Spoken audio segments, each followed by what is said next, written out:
Salut à tous les amis, j'espère que vous allez bien. Comme tous les jours, on se retrouve pour parler de l'actu du MMA. Je suis Clément Marco, propriétaire du FMC Performance Center, coach de MMA depuis environ 15 ans et préparateur physique formé à l'INSEP. Les amis, on commence par encore des mots sur l'éventuel choc entre Jones et Ngannou. En tout cas, il y a de plus en plus de médias qui commencent à en parler.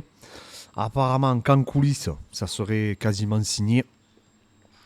Moi, en tout cas, tant que j'aurais pas vu l'annonce officielle, j'y croirais pas trop. Mais en tout cas, voilà, il y a beaucoup de personnes qui confirment et qui disent que de sources sûres, ça devrait avoir lieu. Et en tout cas, Kael Sonnen, qui a toujours des très bonnes infos en général, hein, même si c'est déjà trompé, il a dit tout simplement que pour lui, c'était le plus grand combat qu'on pouvait donner à notre industrie, donc l'industrie du MMA, et que c'est le combat que tout le monde veut voir et qu'ils ont une particularité, et ça c'est vrai, et j'y avais pas pensé, c'est qu'à eux deux, ils cumulent plus de 4 ans d'inactivité.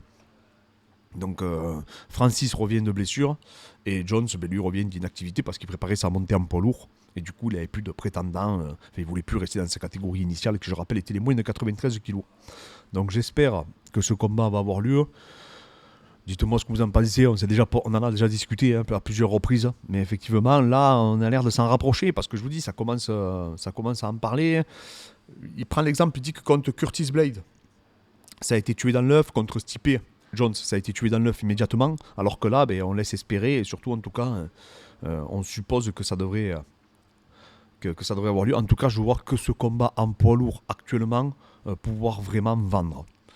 À part peut-être la revanche Cyril-Francis, mais je crois que les chiffres n'avaient pas été extraordinaires, hein. Pourtant, ils avaient une histoire entre eux, mais ça n'a pas été exceptionnel. Mais bon, avec le combat qu'ils nous ont livré, peut-être que les gens seront un peu plus emballés à l'idée de revoir un match revanche. En tout cas, ce qui est sûr, c'est que moi, je signe pour ce combat. Je suis curieux de voir s'ils s'affrontent, ce que ça donnerait.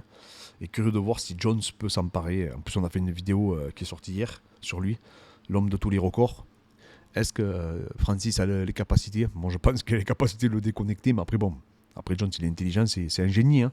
Donc après, il faudra voir exactement ce qu'il va proposer. Un qui se fait lyncher littéralement, les amis, aujourd'hui, c'est Dylan Dennis qui se fait lyncher parce qu'il a tout simplement annulé son combat contre le youtubeur. Parce qu'apparemment qu'il serait pas prêt, qu'il aurait eu des problèmes avec le poids, enfin bref, il se fait attaquer dans tous les sens et il se fait littéralement lynché sur les réseaux sociaux par Gordon Ryan, par quasiment la totalité des combattants. Ils disent que c'est devenu une épave, qu'il sert à rien, enfin bref. Moi, ça m'embête un peu parce que je me suis entraîné hein, dans la même salle que lui à Unity. Et à l'époque, il était vraiment au top, hein.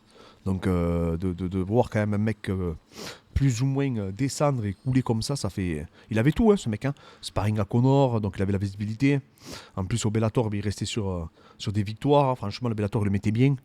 Donc, non, c'est triste. Après, il a eu une blessure, il me semble, au genou, qui l'a vraiment handicapé. Après, je crois qu'il a été blessé à l'épaule et au coude. Et du coup, il a énormément de difficultés à revenir au plus haut niveau. Bon, là, après, maintenant, voilà, il voulait faire des money fights, à mon avis. Et comme je dis, hein, je l'ai sous les yeux, ils disent que voilà, bon, il se fait littéralement exploser.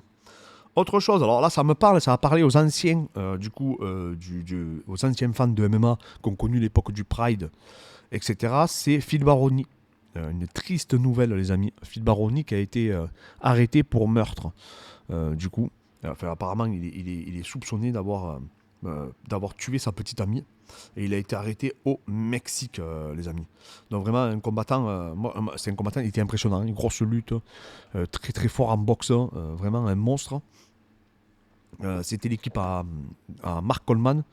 Et d'ailleurs, pour la petite anecdote, pour signer dans leur équipe, parce que Marc ne voulait pas l'entraîner, il me semble, il était à Vérandleman, donc à l'époque, Mark Coleman, hein, pour ceux qui se rappellent. Donc c'était des ours, hein, les mecs. Hein.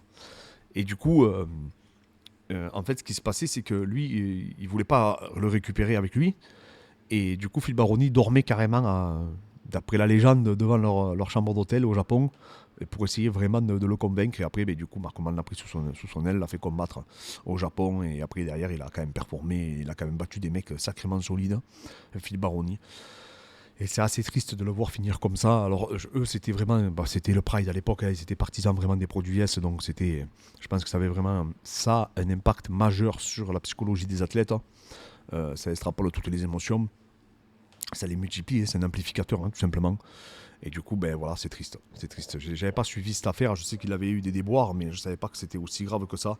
En tout cas, voilà. Là, je pense qu'il va finir un peu comme à l'époque War Machine. Je sais pas si vous vous rappelez de lui. War Machine qui s'était fait changer son nom et son prénom pour s'appeler War Machine du coup.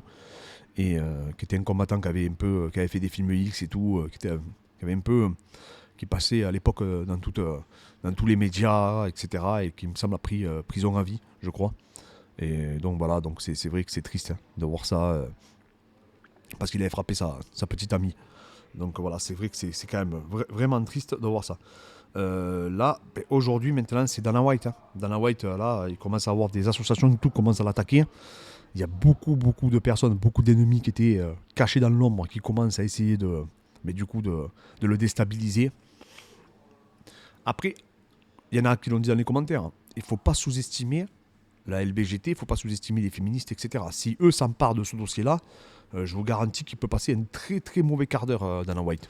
Ça peut très mal se passer pour lui. Parce qu'il y a des mecs plus puissants que lui qui ont coulé comme je sais pas quoi, hein. Quand ils sont sur toi, t'es foutu, quoi. Donc là, il va falloir vraiment qu'ils soient vigilants. Enfin, en tout cas, voilà, qu'ils se justifient. Même si rien ne justifie son geste, hein, on est tous d'accord. Parce qu'en plus, j'ai vu après, il a pousse. Enfin, il y a plusieurs angles, mais bon. Donc voilà, c'est triste de. Même lui, hein, c'est le premier désolé, hein, de tout ça. Mais vous savez, c'est des soirées alcoolisées. Enfin, voilà, on le sait. Hein, après, les mecs, ils sont plus eux-mêmes. Hein, et malheureusement, ben voilà, ça donne une mauvaise image. Ça donne déjà que c'était un personnage un peu sulfureux, quelqu'un qui était un peu détesté, qui était ou apprécié ou détesté, mais plus détesté en tout cas qu'autre chose. Ben effectivement, là, il y a beaucoup d'ennemis de toujours qui ressurgissent et qui le critiquent de façon très, très, très, très violente. Voilà les amis, je vous souhaite à tous une bonne journée et je vous dis à demain.